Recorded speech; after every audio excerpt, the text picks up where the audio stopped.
Survivor News. Survivor News. Survivor News. Survivor News. Survivor News.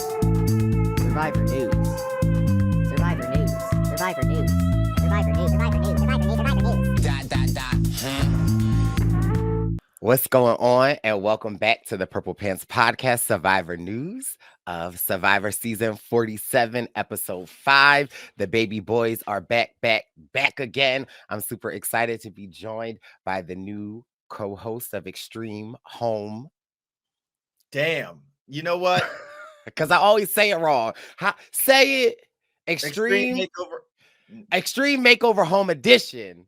One of the hosts, Mr. Wendell Holland, but you might recognize him more familiar from the first merge boot of Winners at War. I don't even recognize him because he got these braids in. He thinks he's crispity fresh, but listen, neighborhood nip. He has an important message to vote. Welcome back to the podcast, Wendell. What's up, Perp? What's up, Jack? Great to be back. Fresh off our hat. Yes, we just spent last week with this man getting a ride from Shuby, but we are back. The man, the myth, the legend, the Jackery to the Atkins. How are you feeling? I'm good. I'm out of town. I'm over in Texas this week, and it's been a real busy week. So it was just great last night. It was the first time this season I watched the episode by myself. Ordered some food, got cozy in my hotel, and just watched it, no commercials, which was nice. It was a really good experience. So I'm really excited to talk about it. I've been looking forward to it all day. So, yeah. Well, I feel like earlier in that podcast or earlier episodes, you talked about your crew that you watched Survivor with. And it took me all of 6 seconds to be around people to crack the code. FYI, Jackery. Jack sometimes watches Survivor with my sister wife, Amanda. Yeah. Austin. Yeah. Zach. Yeah. It's a great LA squad. And it's nice. I love, getting together with people to watch is always a great time, but there's something about watching it alone that kind of brings me back to like when I first discovered it in high school, and you're just locked in and it kind of transports you to this other world. You know what I mean? So don't get me wrong. You're going to catch me with the crew in LA most weeks, but it was just kind of fun to just after a busy day settle in, and had a big poker win last night. So came home from the poker win, showered up, did a little bit of work, and then treated myself with a nice episode of Survivor and a chicken sandwich. So how romantic. Jack, I have a question. He's still gambling. As far as you watching it, I understand you like making it all romantic, candlelight and all. It's a glass of wine, watching Survivor by yourself. But what's it like watching it with the LA crew? What's that? What are those vibes? Because you said it's fun and you're locked in when you're by yourself. It's nostalgic. But what's it like out there with this group? It's been good, and sometimes we'll go. There's a weekly watch party in LA at Third Base, and where you guys actually host. And I only been to one of those so far this season. I think I went to one last season, but that's nice. It's anyone's welcome to go. So if you're in the LA area, that's a good time. But watching with the crew, it's really fun, and you get some cool insight as the episode progresses, but everyone too is pretty respectful of like when the episode's on, we try to keep it quiet, keep it cute, and watch. And then during the commercials, we'll talk a little bit. So it's a really cool viewing experience. I've got a question. Oh, do you want to do yours first, or can I ask this follow-up? Let me do mine first. All right. Are you massaging your feet? No, I was putting some lotion on. Oh, okay. I'm like, why is he sifting from side to side? Yeah, no, I'm just putting lotion on my legs. Now, back to Jackery. That was a guilty laugh. Just putting lotion on my. I got a lotion in my ankles. You know what I'm saying? Yeah. So back to Jackery. Come on, man. I was having a real conversation with my man. Okay. You hit that ball on your foot just now, didn't you?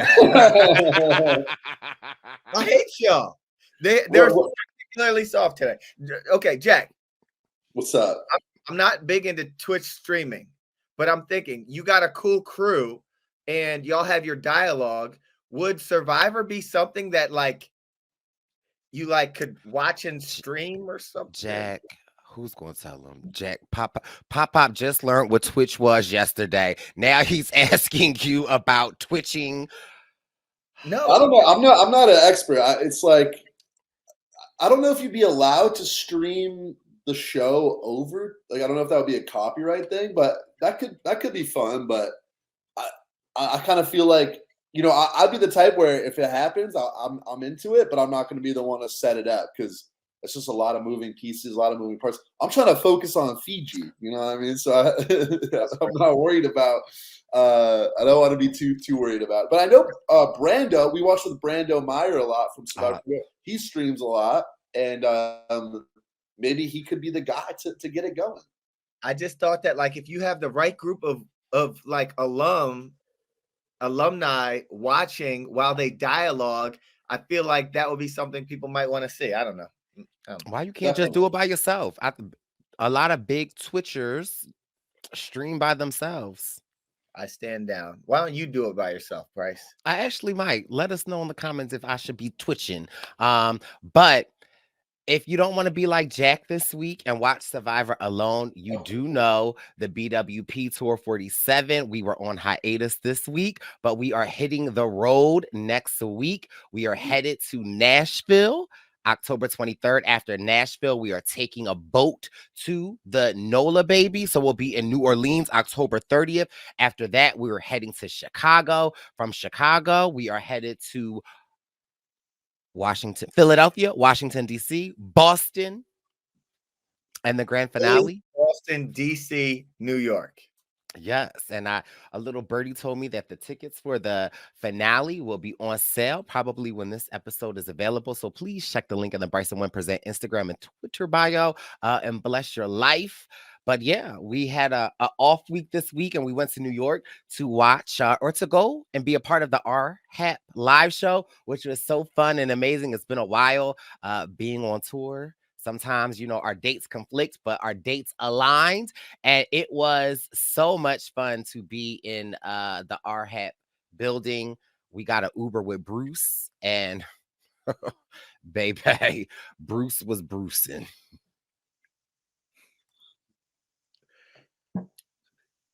Was that an Uber? No, that was Bruce's niece, but I mean, don't disrespect Bruce's niece. No. Yeah, I was like, wait, she was too familiar. Now, but I was in the trunk. The trunk. And this is Jack. This is not. It's an SUV, but it's one of them crossover SUVs, so the trunk is small. And you just. I manned up. I thought it was a good idea as opposed to just walking the 20 minutes. But little did I remember how claustrophobic I am. So I'm back there. And then I started thinking about this thing I watched on YouTube, Mr. Beast. He paid someone. He said, if you make it buried alive in a coffin with obviously a light in underground, it's a little bigger than a coffin, for 24 hours, you get paid $750,000. And so you channeled that and powered through. Well, first of all, it's crazy in and of itself because they don't give you a timer. You do crazy stuff. I don't. When all of a sudden you're talking about Twitch and Mr. Beast. Okay. Who have you been hanging? Is your son starting to watch some YouTube? Anyway, so I'm in the back of Bruce's trunk, and I'm thinking about that guy that was buried alive for $750K. And I'm starting to get mad claustrophobic and change my poses. At the end of the trip, my sneakers are off because I'm like, I'm going to find more space somehow, some way. But I managed to get through. How was the RHAP live event? I saw you guys were on stage as always. I'm curious, because I feel like they always prompt with some specific questions. What was kind of the topic of conversation that they hit you guys with? Well, I think ours was Lavu. But, Yeah, listen, they hit me with a prompt, but listen, I had to talk about chickens. So he's a master of the pivot. But you know, it was so much fun. Like, and shout out to, you know, Rob Sesternino and the Arhat family. It was great to be there. Of course, there was a lot of 47s in attendance, and so it was great to like meet the family. And you know, they are fans of the podcast, they posse members. So it was really great. And shout out to all the posse members that came up to say hello. We appreciate you. It was so much fun. Truly, it was like a really great night. Awesome. Yeah, but I mean, we got some things to get into, Jackery. Oh yeah. Let's dive in. I mean, there's a few like major, you know, talking points this episode. And for the sake of time, I think we just dive into some of them and then we can circle back on some of the minutia of the episode. But I guess let's talk about early on. We get this reward challenge with the brand new twist, and it kind of led the cast and us, I feel like, to believe that maybe there's a swap going down, but instead it's this like temporary reward challenge where they break into two teams and they compete as a group to win this Survivor Social Hour with this group, and then they all kind of go back their separate ways. And we can get into the nitty gritty of it, but I just want to know, like, what did you guys think about this twist? It's something we haven't really seen before. I loved it. I thought the twist was great. I think mixing these people up, I feel like they've been doing it little by little with the journeys and people talking with people, and essentially a chance to swap stories. Is she or he or them telling me the truth? I thought it was great. I loved it. And I mean, whoever thought of it, it paid off, because the game of telephone, because the game of telephone was carrying. I was a little disappointed, or not disappointed. I was kind of mad at my sis Tiana a little bit, because I'm like, Tiana, girl, what is you doing? And for me, seeing Tiana just put Gabe out there, two questions came to my mind. Is Sue in... what's Sue's daughter? Not Rachel. Caroline. Is Tiana not as close to them as she thinks? Or is Sue and Caroline doing a great job at hiding the fact that Gabe is their number one? I think they're doing a great job at that. And I think Tiana isn't as close as she thinks she is. Yeah. Still, go ahead, Wendell. Broad strokes, I just think that this is a cool challenge, like a cool idea for a challenge to mix things up. I also think that how did they pick the teams? Just complete you want to talk about it? Blind swap across all the groups, I think. Oh, okay. The intern got fired because it was a mix-up of all the different people. And you know, I've been highly critical of when Jeff just hands them things on the tray. Sometimes the interns forget to mix them up and you get the same tribes together. When you put your hand in the bag and wiggle around, you get mixed up. Another great thing to see, well, not a great thing to see, little all over the place, was we've seen the highs of Rome. Boy, do we start seeing the lows of Rome. It's the worst day ever. I've got nothing to eat. It's the worst day on spot. Rome was pissed. He reminds me of Bo. My nephew, like when he's on a high, he's on a high, but when he's on a low, he's on a low. And and they're almost similar in build. And how old is Bo? How old is Bo? Rome gave me permission to talk my trash on him. No. Rome, I love you. But it's like, how old is Bo? He's grown. 9. He's getting old. 9. And I think Bo's a little taller too. Just Spire Smith. Right? Not too much. Rome is taller than Bo. But that being said, kudos to casting. If you can find someone that has this range of emotions, and like, I love watching this. I love height. It. Don't do that. Another Don't do that.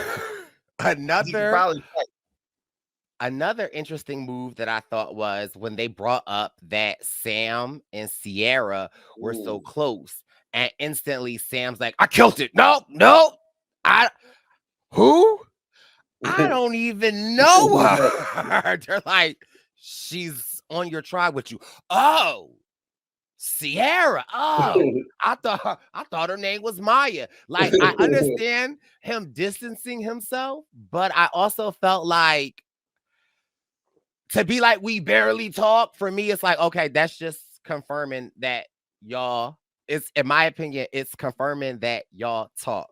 Yeah, I just kind of felt like you're putting the target even more on yourself.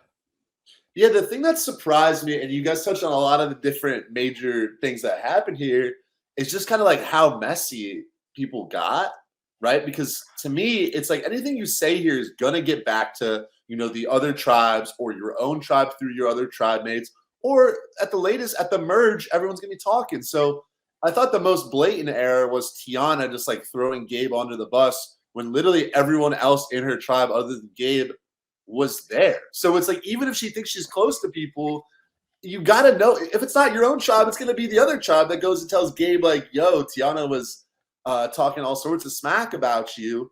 And then Sue, I also thought like it was a little bit more minor with the Sam and Sierra thing. But if I was out there with you guys, I wouldn't be like, Bryce, I heard you and Wendell are running the show. Like, you yeah, it's like it puts you on the defense. I don't want to be putting anyone. I would just be hanging out, picking up on info. Teeny's spilling all sorts of info. It just felt like people were really excited, like try to give up a lot of information when you have to kind of go into that knowing like what you're gonna say and what you're not gonna say. And it's just I thought Teeny giving up a lot of info was actually good, but just with Tiana, I thought struggled a little bit. Sue, I didn't think that little bit was great for Sue. And like you said, Sam didn't defend it super duper well. But yeah, just a lot of like interesting moving pieces. And also kind of cool seeing, some people go play cornhole and some people stay back and talk. I got triggered from that, Jack. It took me back to my Solana days and Jeremiah, Jeffra, and LJ and Alexis wanting to play cornhole all day. You want to play cornhole? I wasn't a fan of that. One liberal team versus 20. Yeah. But mind you, Jack, what did they eat? Was this like, what did they get? Chicken? It was like a single hot dog with like no condiments. Oh my God. What, don't the young kids call them a glizzy? Yeah, they were glizzy goblin. Do you glizzy gobble, Jack? I've been known to okay. When DZ, do you glizzy gobble? Absolutely not.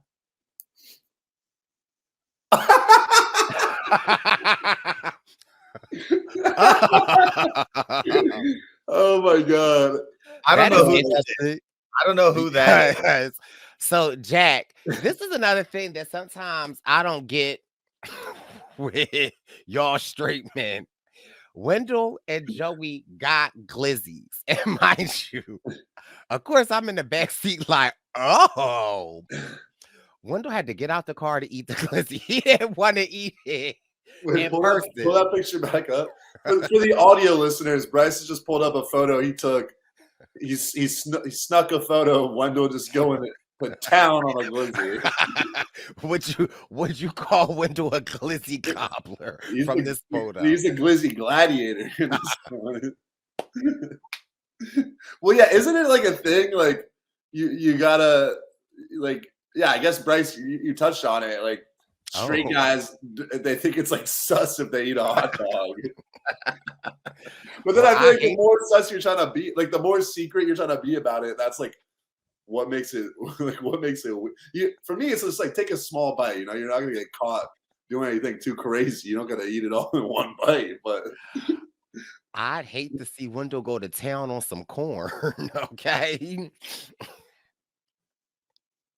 Thanks, Bryce. No corn worries. is delicious, by the way. But Bryce, you guys, like, why didn't they give us some ketchup and mustard? I mean, Right. Yeah. And just one hot dog? that's what I'm saying. Like, A raw dog in the glizzy. Oh, God. yeah. But shout out to Kyle because he's a vegetarian. He had a veggie burger or veggie doggy. So yeah, that was Yeah. exciting. It was a fun reward. It was a nice twist, especially with the 90-minute episodes. We've seen a lot of the camp life, which has been really fun, but this was like a nice way to kind of spice up the episode a little bit. And yeah, I also thought, to the Tiana point, it was really interesting when she went back to camp. Caroline, I thought, did a good job of trying to play like trying to keep people together. She anticipates a merge, and sort of tips Tiana off that, okay, like maybe Gabe knows, like you should try to go clear this up. And then Tiana kind of like doubles down and just like lies about things that everyone else is gonna back up. And so it's just, yeah. It was But again, for me, Jack, that speaks to the level of which Tiana trusts Sue and trust Caroline, because it's like I get these names mixed up, right? Because it's like when Caroline brought that to her, I think she spun it to her like, girl, if we make the merge, this is gonna come out. So let's kind of like protect this. And so the fact that Tiana lied to Gabe again, and not only like he doesn't need to wait to the merge, he can fact check with Caroline, or he can fact like that. For me, that's like, wow, Caroline she's in a good position. And it's like the fact that she's forward thinking of like, listen, no matter what is going on with these people, I need for us to get together and be merge strong. I also was cracking up at Gabe being like, yeah, I just gave her the and then in a moment he's like, the okay, yeah.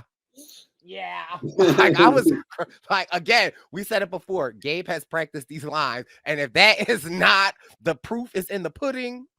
But is that when you're talking to someone so like it's so clearly you're like, okay, yeah, Yeah. Yeah, that was probably my favorite Gabe confessional so far. I thought that Shut up. He's great at him, Jack. He's great. Like the things that he says. He'd be like, I want to crush their, like these things that he says. I think he's great at confessionals. But to Bryce, that's the thing to me is very premeditated. Like, he was practicing that at home. Whereas the one of him recapping his conversation, that was a little bit more in the moment, genuine. Because right, you can't practice that. Like, sorry. Agreed. You're right. You're right. So that was a good off the cuff one. But my question is, again, when you're there in the moment, just giving her the ahas and stuff, do y'all think that Tiana is receiving that like, dag, like I'm not landing this one right? Like, normally I would say yes, but I also felt like Tiana's apology was so insincere that like she didn't really care what he was saying. Yeah, it seemed to me like she kind of was like thought it was genuine, you know. But that's like when you're stuck in a conversation with someone and you don't care and you just throw like the same answers on. You're like, damn, that's crazy. Or like, wow, oh, really? Yeah. My next question is, no, my statement. I thought that with different people, an apology might be a good strategy. Maybe if it's not a Gabe, maybe if it's someone that might be more receptive to apology. I think Gabe is like just trying to be this super villainous type of like, and I love it. As a character, I love it. It's almost like it's like a cartoon villain, if you ask me. But I think that, and if someone is onto your whatever you said, snitched on them or whatever, in this game, do you think there's a world where apologies would be received properly? Absolutely. Because at first I was like, oh, that's a good idea. She gonna go piece it up. But yeah, but it's the order in which the events happen. If the apology comes as soon as they come back, not after he's been told by multiple people. Yeah. And the fact checking after, like if Tiana had come clean and really like put it all out there and kind of acted like, okay, she was gonna maybe do that anyway. She needed to find the right moment, and then she tells him the truth. Like, I think he would have been more receptive, but it seemed like to him, he was like, he goes to Sue, and she's like, well, none of that's true. Then he's like, well, that's the worst apology ever. You just lied to me more. Like, yeah. But kudos to Gabe for locking in Sue, because that was his best acquisition, or that's the best relationship that I have seen pre-merge. Dare I say, new era. I mean, that's a hot take, but that's aggressive. Sue is tell me who's more loyal than Sue? Huh? Who's more loyal? Name me a more loyal. Name me. Okay. As far as duos go, I think there's been more. They also haven't got a tribal a lot, so it's hard to really. I mean, I think of like Shannon Ricard pre-merge. I think of wasn't they fighting over the idol pre-merge or fighting over the thing pre-merge? I don't think so. Maybe. I think of like a Danny and Deshaun. Okay. All right. I mean, they were locked in. All right, Bryce. Okay. I think of like a Charlie and a Maria pre-merge. Sorry, Bryce. How did that work out? I mean, we'll see how your best duo of all time works out. But give them a couple weeks. I'm mad, but yeah, but to me, again, like to put a pin in this is like Tiana should have known this was gonna be something that comes up one way or another. It's like here's another thing, right? Because I keep saying maybe Tiana's so oblivious, right? What if there's a world where she's not oblivious? She dropped the perfect bomb, because it's like, I can make up or do whatever with Gabe, but this information out there now, it's like with the Sierra and Sam, it's like, oh, okay. But saying something like that, you saw a lot of their reactions. Yeah, true. And also, here's another thing. Sam was pissing me off. Okay. So Sam was giving me what's that? A Lifetime movie actor, because Sierra, and then there's like, yeah, Gabe found the idol. Sam was like, he found an idol already. Like, yeah. Sam, don't you got it? Like, Sam, you got an idol. There's idols out there. It's like, yeah, they already was funny because it's been like 10 days at this point. It's like, yeah, they're out there, man. Like, right. Oh, I didn't even think of that. An idol? What's that? I wonder if that lady Sierra on my tribe is finding those. Might as well start looking. At our beaches? Here? Was that noise we heard on day 2 by the rocks? Yeah, it's let's see what else. Another interesting thing though, when Saul got back to camp and kind of like Saul. Soul. But is it Soul? I think his name is Solomon. Yeah, so I think it's Soul, because I know preseason he was making jokes about like Soul Survivor or whatever. Okay. But maybe it's Saul. Maybe it's Saul. Like Saul. That's what I said. Yeah. You said like Saul. Sowl, like a towel, but a sowl. Saul. Okay. It was just interesting, or not even that, but like Rome coming back and being like, wow, Teeny. And Teeny's like, I didn't have a vote. I couldn't do anything. And Rome's like, well, you still could have told me. But I thought Teeny played it off. I mean, I wasn't mad at how she kind of maneuvered it a little bit, though. I was like, okay. Yeah. That was interesting. I was going to ask you guys the same thing, because I was like, she got put on the bottom and then gets put on the spot. But I think a reasonable answer is like, look, I wasn't here. I didn't come up with the plan. Obviously, I was gone. And then I get back, and even if Genevieve's there, you'd be like, Genevieve and Keyshawn told me the plan. Like, and that's all the votes that they needed. So I thought, I was like, what am I supposed to do? Like, even if I come tell you, like, what, I can't change anything. So I think it's like a reasonable enough thing. And obviously her being on the journey is a great excuse because it's like, all right, well, you didn't hatch the plan. Like, you weren't here. So, Wendell, what did you think about it? That interaction kind of slipped my mind how she played it off. So, but if you're explaining how it happened, then yeah, she did a great job.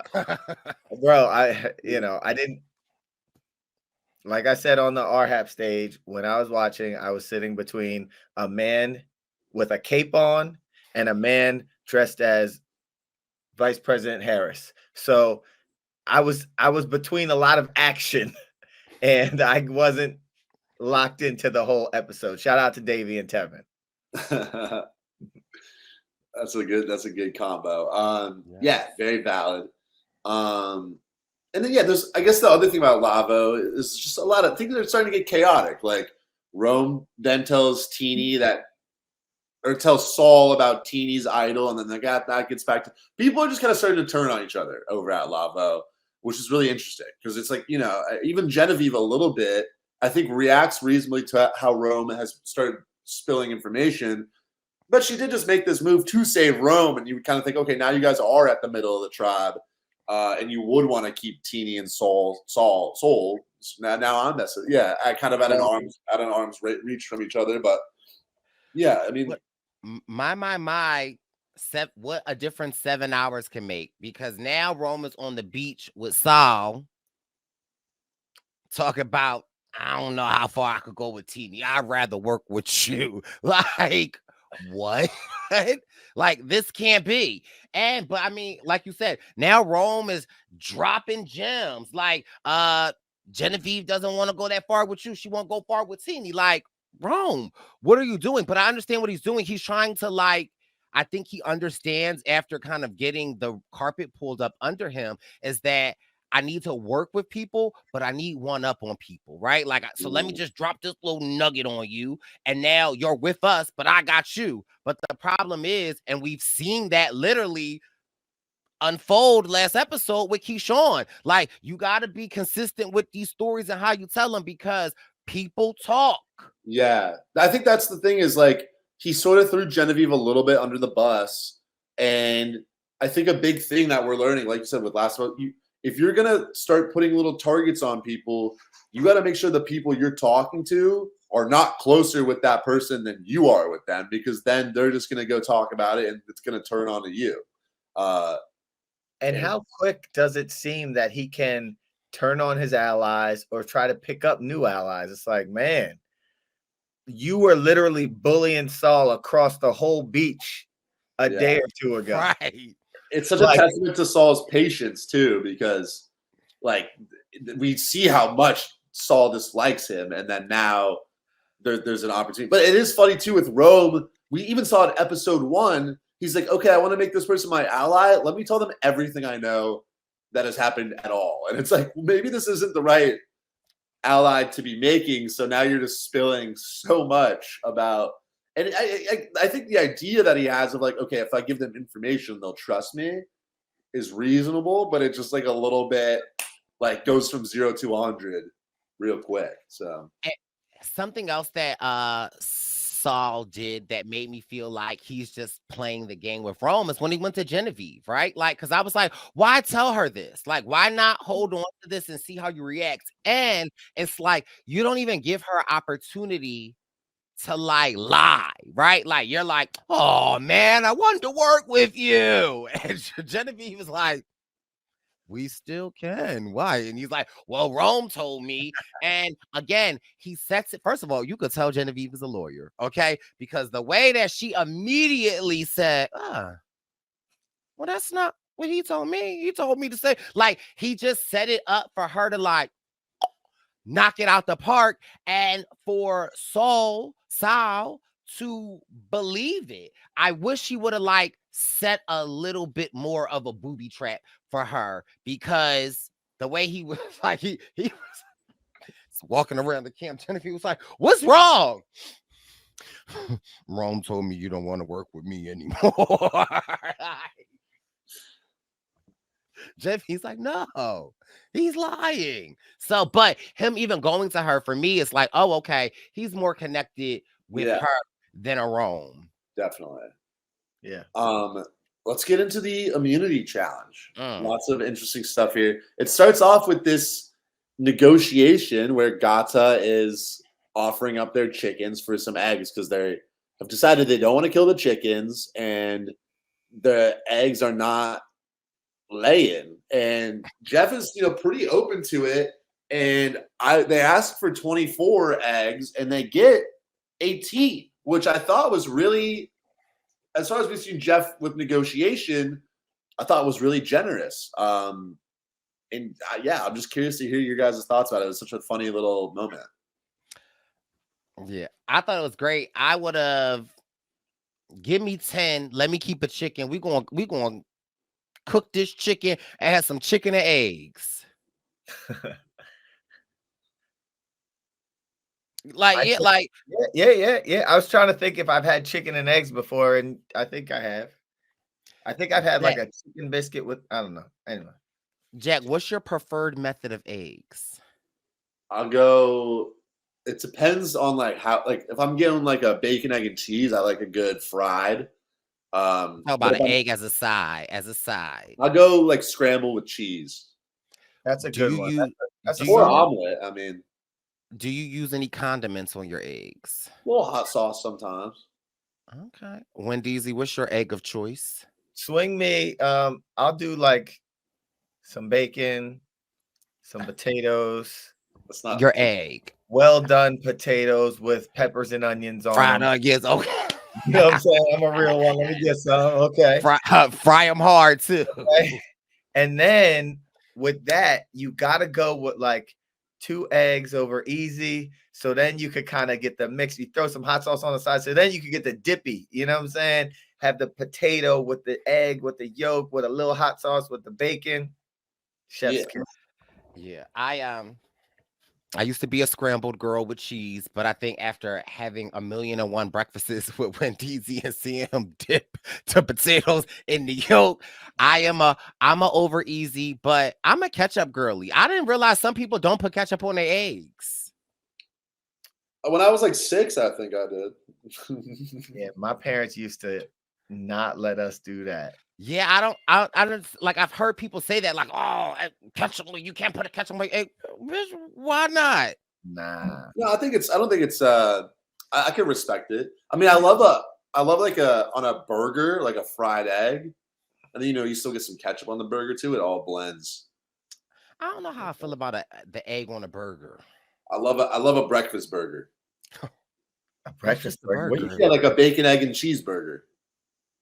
With a burger on it? Yeah, it's like a bacon, egg, and cheese with a burger. Yeah. You guys have never had that? Where are you from? They have that like all over the place. No. That calorie intake, that cholesterol has to be so high on that. Look, I'm going to stand my... All the last episodes where I've gotten some shit from you guys, all the comments end up being, Jack's right. And this time I 2 comments don't count. I've heard of it. Mark my words. If Sue's 45, the breakfast burger is alive. No, sir. But so do you eat it for breakfast or you just order a breakfast burger for dinner or lunch? Like it's more like a lunch or a dinner. Okay. All right, I can see that. I've seen the burgers throw a fried egg on there, throw an avocado. I've seen those like kitchen sink burgers or whatever. Yeah, that's like a breakfast, but no, you don't. A breakfast burger sounds like you're ordering that at 9 a.m. at McDonald's. No. Or at the Bagel Factory, or at Manhattan Bagel. But if you go to a restaurant and they have something like that, it's usually called like a breakfast burger. But you get it for like have something like that. Well, I don't know what restaurants you're eating at. They don't have something like that on the breakfast menu. No, yeah, they don't. But it's like there's some foods you have for dinner that are like kind of breakfast foods, and it's like, oh, I'm getting a little silly. Like, I'm not saying you eat it for breakfast. I'm just saying Bryce is doing the research. A breakfast burger is a combination of a cheeseburger and a breakfast sandwich. It's a hamburger patty topped with bacon, egg, and cheese. Wait, Okay. Yeah. hamburger with bacon, egg, and cheese, and egg. Bacon, egg. You know what? A fried egg, yeah. Bacon, egg, and a fried egg. Okay. Actually, it sounds delicious. It sounds delicious. Yeah. I would throw ketchup, mayo, hot sauce on that. 100%. That's the move. Little salt, little pepper. I'd even throw lettuce and tomato on that, I could do Why an not? onion on it. Put me a Why- raw onion on it. but not a whole onion, like just a little. Just a Well, little. it really functions well like a bacon cheeseburger, because like if you get the egg on there fried over easy, the yolk kind of is like a sauce itself, and it has a little crispiness. Yeah. That's probably you had to probably take a big bite. Okay. Yeah. Didn't see that one coming. But yeah, I was just surprised Jeff gave him so many eggs. I think maybe he was like, they're being nice to the chickens, like that's admirable. So we'll be generous with like maybe they're trying to get the CEO award back. I don't know. But the Q award. That Q money. I Yeah, thought I it was was interesting. I I was love just anybody. like, Jeff, why'd you start so high, Jeff? Like, Jeff, offer him 4 eggs. Really make them meet you somewhere. yeah, when he said 5, I thought he meant 5 total, and then he said 5 per chicken. Yeah. But Anyway, the challenge, I guess.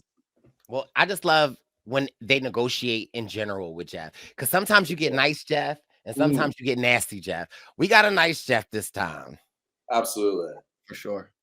Challenge was interesting. Some really funny moments. Andy sawing with the wrong side of the saw and thrusting his hips while he did it was pretty hilarious. I don't know what it. Ooh.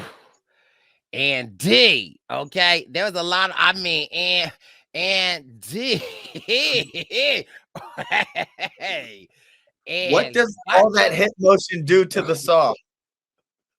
Okay. It helps the motion in the ocean. Bryce, are you the pole or are you the saw? I'm the rope. Okay. Bust me open. Oh my gosh. Family podcast. Yeah, it was wild. And I think there he's doing with the wrong side of the blade. Yeah. With the back, which is ridiculous. I also thought it was really interesting when they were throwing the bags. Maybe a little bit of faulty challenge design when lavos were like halfway off, but they were kind of stuck. I was like, there's a world where the blocks will be partly off and get stuck, and I think there's like nothing you can do about it, and that would be a really frustrating way to lose a challenge. Does that ever happen in basketball where the ball gets stuck on the back of the rim? It's a wedgie. Yeah, it sometimes will get stuck on the back of the rim. The rim and the backboard. Yeah. It's just a jump ball, I think. But you could get it down though, if you got bounce. Yeah, true. But yeah, and then it ends up being a really close finish to the challenge, Wendell, where it's literally like Saul falls down as they're going to get on the mat. Part of us, I think we thought they're gonna put that last piece down, run over, and Gotts is gonna win. Yeah, it was a wire. It was great to watch. It was great to see another close one. I loved when this is the challenge when they had to wait, was this the reward challenge when they had to throw the bricks at the thing? So this was the immunity. Can we talk about? Don't you leave Rome alone right now. Rome. He winded up his arm. He threw it at the thing. The wall said. The wall said. the wall said. Now, let me also tell you something. If Andy didn't get the britches wet a little bit, Hold on, let me get this off. Oh yeah, you could. Saul definitely has played some baseball. Yeah, Saul wasn't playing out there. And mind you, also now Saul saw Rome hit it and it go pew. Rome Saul is like, this is my opportunity. Watch Boom. this. You know who else has an arm on them now? Samuel. Yeah. Samuel went up there with that. Sam could throw. Okay, but this will be so nasty. Sam said he got that real baseball in him. Like, What was that throw, Bryce? well, I'm in a confined space, but I'm also left-handed, so it's hard for me anyway because Let's everything's right-handed. So let's You see. can throw a baseball left-handed. Yeah, but they don't make a lot of right-handed gloves. What do you Or mean? no, you know what? No, I'm left-handed, so I would get a left-handed glove, but I'm so used to this right-handed world that I like a right-handed glove, so I do That's throw what in my you left do. hand. That's what you're supposed to do. Bryce, do No. you ever use a left-handed baseball? Wait, Bryce. I feel like Bryce just realized growing up playing baseball, he was throwing with the wrong arm the whole So time. no, but I just remember they'd be like in gym class, they'd be like, "Are you left-handed?" They would give me a left-handed glove, and when I would throw it, I'm like, "This doesn't feel natural." That's not Like, because that's you right. don't- That's not what you're you supposed to. don't throw If you're a lefty, you wear the glove on your opposite hand. And you don't throw it with the glove with the hand and with the glove. But I guess I get what you're saying. If you were in class and they maybe didn't have the other gloves, then you had to do it. Right. So maybe Yeah. that's what it was, where I always had to do it where it felt a little unnatural. But Whoa. See? It looks unnatural and you don't have a glove on. okay, throw a ball. I don't have a ball. Okay, well, I gotta throw this muffin. Launch it. I'm gonna set this up at the opposite end of my room, and I'm gonna snipe the computer. let's see. Oh yeah. I hope I don't knock this off. Jack, you have to hit the exact dot on the computer. The Right. dot. I used to pitch a little bit, so All And right. you got to stand by the door. I don't want to knock I'm gonna put pillows down behind in case my computer falls off. Hold on. All right, cool. Is this Wrong man would be crazy? Yo, is he wrong really to launch something at his computer? not a muffin. What's up Is with that you? a- boy? You is got that a it, right- Jack. You got it. What is up Let's with go, you? Jack. Oh. A little bit above. It was a little bit above. Nah, Do try it it again. Try it again. That's not a three. Run it back. Wait, Wendell, why is he It was like this much like above. It was- no, Before we it's know if slower. it hits. Why is he trying this so hard? He's Your boy is going to bugging. break his Break his computer. computer. Let's see it, Jack. Oh, You man, still missed. One more time, buddy. close. All right. One more I got time. a little- You got to move a little lower. closer. You were Okay. you got closer that time. So go a He little has further a down. great- You might he want to has a use a great water spot. bottle. What do you He has a mean? great baseball. Oh, Do you like want- throw a water bottle? Yeah, you want to throw a water bottle. No. Okay, use the there's a muffin. TV. The hotel TV is behind my computer, so I'll be Okay. hitting. Use the muffin. Yeah, but that's not what you're supposed to be aiming for, Jack. I Also, know. time out. Before you go, Jack, go ahead. What's that? I was going to say, you're almost touching the ceiling. That's something probably Rome has never experienced. Here it goes. Okay. Ah! Oh, Jack, you gotta try it one more time. All right, my Last muffin that time I you got. Hey, Bryce. The thing is, I've been hitting the TV so I can show you where I hit on the TV. oh, okay. Afterwards. Afterwards. He said he was a baseball player. Okay. This not. Oh! Yo, I felt like it hit me in the face. Okay, so this is the level I've been on, and then this is the TV. Wait, hold on, that's like a Well, terrible Jack, reflection. that's the whole point of a target. So I don't even know what I'm showing you here. So this is where I just hit on the TV, which is Oh, like so the you're close. skin, and then I hit up here a couple times. Oh. Jack. But Hey, Bryce. yeah, I started every game as a pitcher in my middle school baseball team. It's no big deal. Hey, Jack. Did you rent the Airbnb or did your dad? My dad. Hey, Bryce. It's just a hotel. Oh, the hotel. Pops is not getting a deposit back. Okay. They keeping that $400. Okay. No. Some people gonna be like, why do the TV smell like a blueberry muffin? They gonna be in there licking the TV. Somebody gonna come in like, what you doing? It's all better now. All right. But I did enjoy Jack, you got an arm. Thank you. That's not even my hardest. The muffin's messed up though. Oh, the muffin's done. But sometimes those are the best when the muffin's like that. You just open them and you just crumbled up. Yeah. Have y'all ever done this? Turn the muffin into a parfait. You take the muffin, you throw it in a bowl, you take the yogurt, put it on top, take the granola on top, and then add all the fruits and the berries. And do you eat that for breakfast or is that a different meal? Jack, you know the answer to that. That's definitely a breakfast. And it's next level if you threw the muffin in the oven first. Ooh. It's like a little what's it called? Apple crumble or something. Yeah. Right? It's like a muffin crumble. Oh yeah. A lunch muffin. But anyways, so essentially Gata loses this in a close one.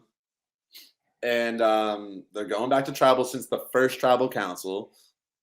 And we get a lot of like interesting stuff that unfolds after this. I mean, the basic story is that Andy's playing up that he's the target. He knows it. He's trying to bait Annika and Rachel into like believing that he knows he's a target. And Sam is essentially trying to convince Sierra to keep Andy because he trusts him more. It doesn't trust Annika. And there's also this uncertainty of like, should he play his idol? Because if he doesn't know about it, but they keep Andy, then it could betray his trust a little bit. So yeah, there's a lot of dynamics shaking out here. Like, what do you guys like? What before we get to tribal? Like, what's kind of your read of this situation? It is so interesting how the game of telephone comes back in to play, right? Because of Annika going on that journey and spilling that tea and then telling the people that they picked up on it. But then when Sam went over there and they said that they were a thing, it's just so interesting how like when people say words matter, right? Words really matter. And so just switching up, just lying. Like I almost feel like people telling that information, like them saying that they heard that Sierra and whatever were a thing, that could have just been somewhat made up. And look at the damage that it could have caused. Although my girl Annika did say that, it just is so interesting. Like I really feel like the next level of Survivor play in this new era is like, I feel like anybody that's listening, go out there and lie. Go out there and lie, but like you don't have to make up these exuberant lies. You can literally just say, if Jack is telling you something, you could just say, well, we heard. Instead, like, because that ultimately put doubt in Annika with her tribe. Although we know Sam and Annika weren't really good and Sam and Sierra are a thing, but it just was so interesting. Like literally the game of telephone and a boomerang kind of coming back around to kind of like illuminate this target on Annika. And this is the season for it. I love how they keep on sending these different combos away, or now we're going to send a bigger group away. I think they should keep this stuff up this season so we could look at this season as that, like, this is the season of different arrangements where you're sharing different things and it's telephone and it's going back and it's changing the game.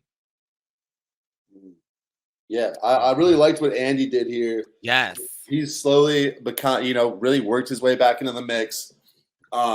Before I guess we get,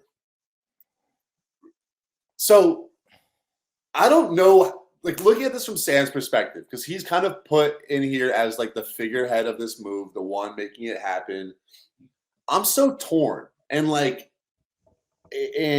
Sam's going to become someone I've been rooting for this season, and I just don't like. My first reaction actually with this move was that I didn't like it, and I think that might be a hot take, and I don't know 100% that that's how I feel about it, but basically what jumped to my mind, and I'm curious what you guys think about this, is, Sam's going to be a big target when they go into the merge. Like, he's a big guy.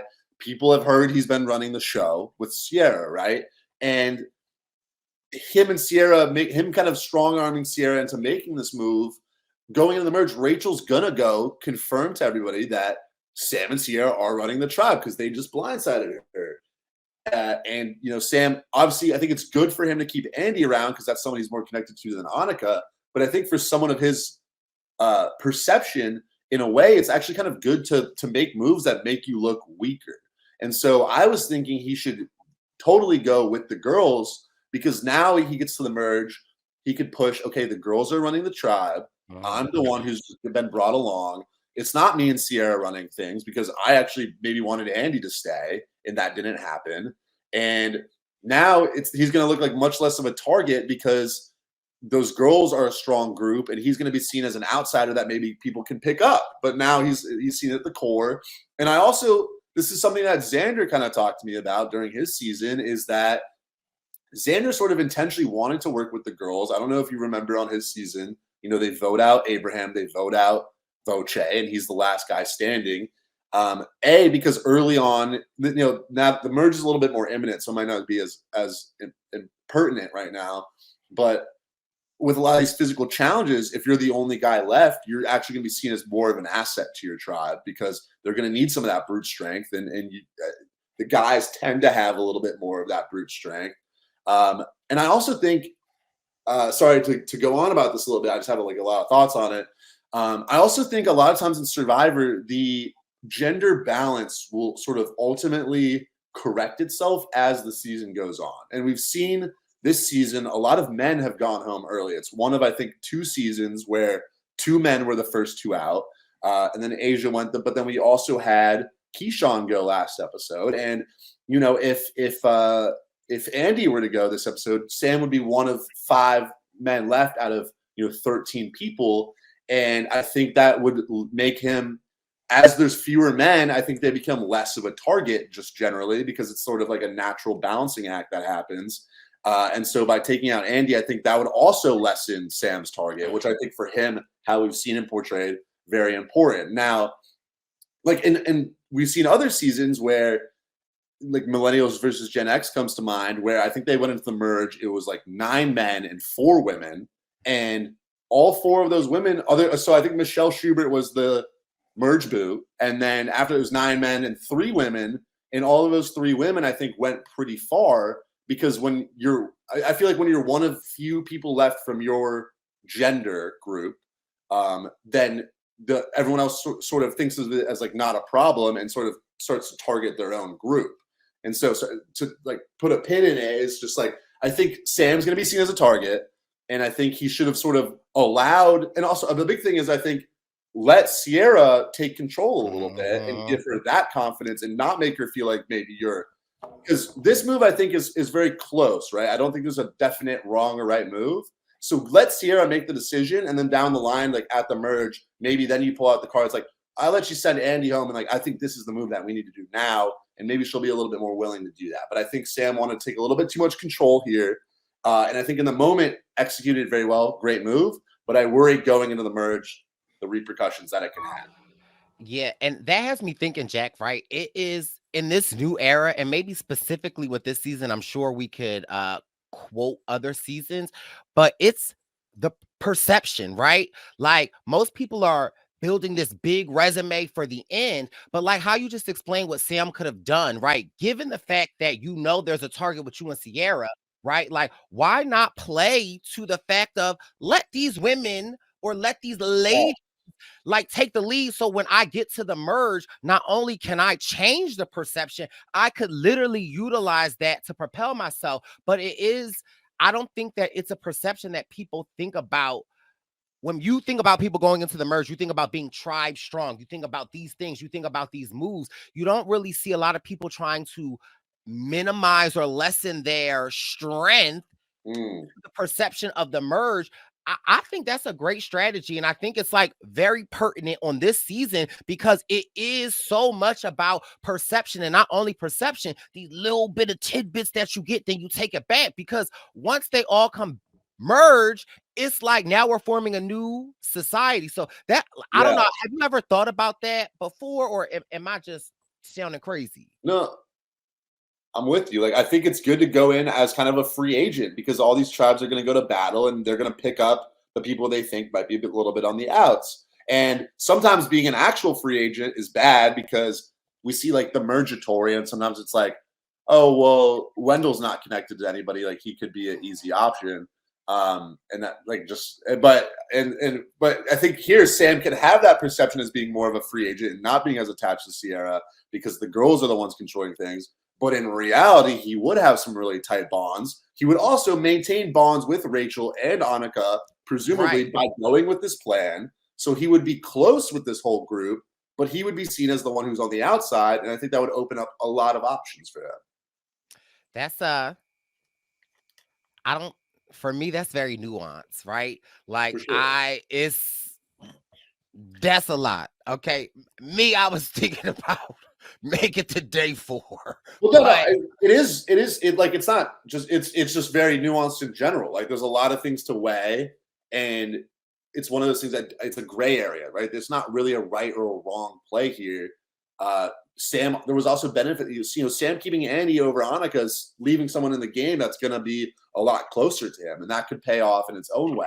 So that's just why I thought this was just an interesting dilemma because there's so many like layers to it, and especially that gap, like you said, Bryce, thinking about okay, you're pre-merge now, and you're trying to think about things that will happen once the merge hits with people that you don't even really know yet. Right. And so it's like, how do you really plan accordingly? I don't know. What Wendell, I don't mean to steam. What do you think about the whole situation? No, I think the way that you looked at it would have been a really good way to look at it. But I also think I remember like some conversations that Annika and Sam had where it seemed like she might have been rubbing him the wrong way or bossing him the wrong way or something like that. And I just think Sam was ready to make this move. I think like he was ready to bust this move because like, yo, and Annika's a strong woman and she says, speaks her mind, and she runs stuff. She's a boss. So like, I could see a world where a Sam wouldn't like how she would like tell him to like move things around or build things. And like, he's like, all right, I'm gonna have to, when I get a clear shot, I'm shooting this shot. Yeah. I guess that's kind of what it boils down to. And from Sam's perspective in the moment, it makes sense of being like, okay, well, I'm close with Andy and I'm not close with Annika. The obvious move is to keep Andy. And I think there's a lot of merit to that too. So well, yeah. And we know that no matter what from last episode with Andy bringing Sam, that there is the Breadwinner alliance. There's no, like, he wants to lessen that alliance. And so it's like, he's going to push with Sierra with that to ensure that someone like an Annika goes home. And it kind of almost, as much as I love my girl Sierra, I almost wonder, could have would have been the right move if the Breadwinners would have targeted Sam. Like, I wonder for Sierra's, because I really feel like in Sierra's game, this move will be a pivotal move in how she does in the end of the game. So I really do want to come back to this because I really do feel like whatever happens with Sierra, I feel like this move right here is all going to come back to this. I think it actually could benefit Sierra in a lot of ways though too. Like, I still think Sierra's in a great position. Oh yeah, she's I got to wrap up, but I do want to say, like, Tribal was interesting. Sam not playing his idol. Now maybe he can use it as a fake. Also, I've seen a lot of talk about Annika's reaction to this Blindside. Personally, I loved it. It was spicy. It was real. And I think if I was in her shoes, I'd be the same way. And I think that's like a sharpness to the game and to her gameplay. That, and especially in the new era, I want to see more of that. I want to see people get better when they get voted out, especially before the merge, because it's like I feel like she was already looking towards the end. It's like, damn, like y'all really, like it was just an honest reaction. I was sitting next to Jake O'Kane yesterday, and Jake said something to me, was like, if you're not fired up or mad and you get voted out, like, I don't want to, like, I don't care.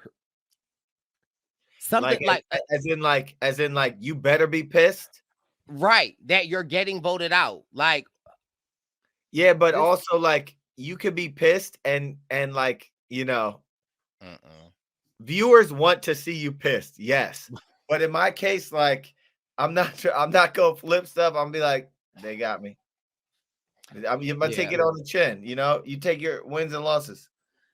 Yeah. Yeah, and I think it's a fine line because you don't want to be like an ass about it. But I think in Annika's case too, it makes sense why she's a little bit. I think when it makes the most sense to be pissed is when things to you don't really make sense, like why they added. Like to me, if I'm Annika and I'm so tight with Sierra, and I feel like Annika was super loyal to Sierra, I'd be like, why did you even do that? It doesn't. It's like I had your back. Like, why would you take like that's annoying. But sometimes when you're in the position of a Sierra and you are playing both sides of the fence, you got to draw your stake on what side of the fence that you are. Oh, agree. I don't have any problem with Sierra making the move like this. I'm just saying from Annika's perspective, she might be like, she didn't even know. Like, why would you do that? So. But I mean, Annika was the queen. Annika played a great game. I wish we could have seen more of her. I thought that she really went in there like a boss. And I feel like I said once, I say it twice, the pre-mergers are the best. They scared. They don't want us to see us go far. So shout out to Queen Annika. Absolutely. Yes. Jack, are you about to go play a soccer game or something? Like, are you on the red team? Are you on Lavu? Are you about to link up with Rome? Yeah, we're playing soccer, but Rome doesn't let me touch the field. I was gonna say, as long as y'all aren't playing any throwing sport, then y'all should be good. Well, while Jack gets ready to go, this is a great episode. This has been your Survivor News, season 47, episode 5. We'll be back next week covering episode 6. We will see you, Nashville. Tickets are available. The BWP Tour 47 continues. Click the link in the Bryce and Win Present Instagram or Twitter bio. We're out. See you guys next week. It's the Purple Pants Podcast. You better listen in public, might make your stomach hurt. Ooh. It's the Purple Pants Podcast. You're trying to unwind, you better get that box wine. It's the Purple Pants Podcast. You're trying to get your snack, you better hurry right back though. It's the Purple Pants. It's the Purple Pants.